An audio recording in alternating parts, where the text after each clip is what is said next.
The stock market has been dropping for 4 straight weeks. It's the worst stretch since 2023. Everyone is checking their 401k and panicking. But I need you to think about something. For millions of caregivers out there, the retirement crisis didn't start with the stock market. It started with the day they picked up the phone and heard, "Mom fell," or "Dad's been diagnosed." Here's the real financial picture that I think nobody is talking about out there.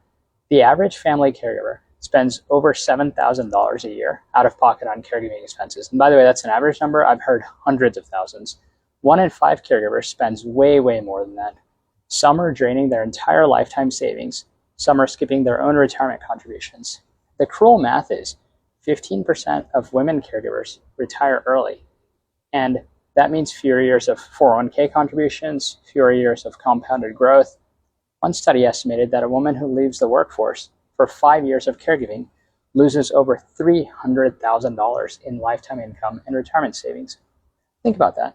So yes, when the stock market drops 10% really quickly, yes, that really hurts. But caregivers were already down 30, 40, 50%, and nobody sent them a market alert. So here's 3 things to think about. 1, if you're caregiving and still working, do not stop contributing to your retirement, even if you reduce the amount. The compound growth still matters. 2, look into the caregiver tax credits. Certain states like Oklahoma, Nebraska already have state tax credits. 12 more states are considering them. Know your options. 3, talk to your siblings. I know it's really uncomfortable, but the financial burden of caregiving should not fall on one person alone. Have that difficult conversation before the money runs out.